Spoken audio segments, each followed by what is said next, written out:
Нови докази, меѓу кои и вознемирувачки видеоснимки, беа презентирани во судницата против обвинетиот Стојанче Јовановски.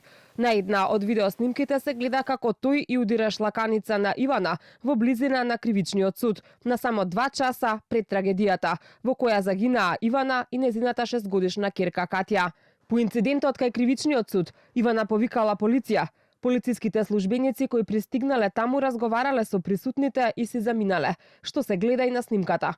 Според обвинителката, полицајците и посочиле дека доколку повторно ги повика, може да се соочи со кривична пријава за лажно пријавување. На едно од претходните рочишта, сведокот Саздов кажа дека тогаш Ивана пред полицијата само молчала од страв. Адвокатката на семејството на Ивана, Неда Чаловска, бара строга казна за однесувањето на полицијата. Можеле да го лишат од слобода заради тоа што имало пријава на насилство.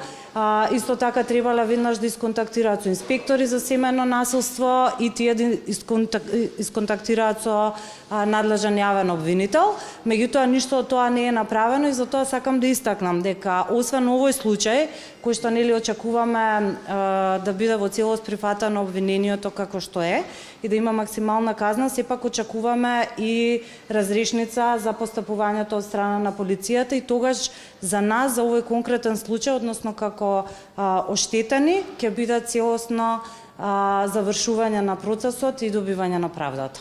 Обвинителството покажа снимки и од приватниот телефон на обвинетиот Јовановски, направени на 10 февруари годинава.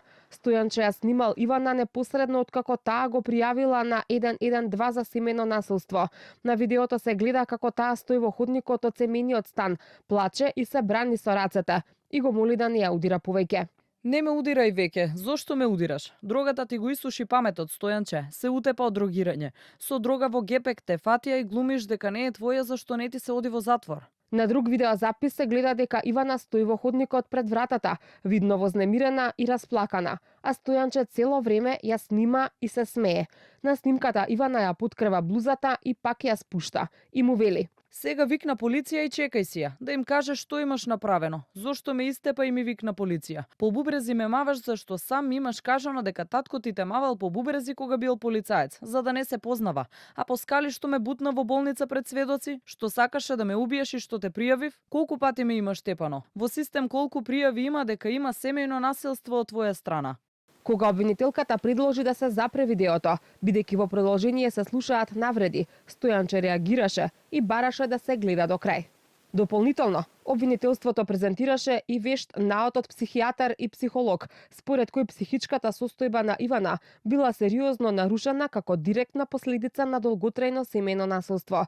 Во доказната постапка беа вклучени и документи, договор за дарување на стан, обдукциски извештаи, како и наоди од Центарот за социјални работи, со цел да се подкрепи тезата дека обвинетиот ја навел сопругата кон самоубиство. Стојанче Јовановски се товари за 3 кривични дела: насилство и телесни повреди, загрозување на сигурноста и наведување на самоубиство.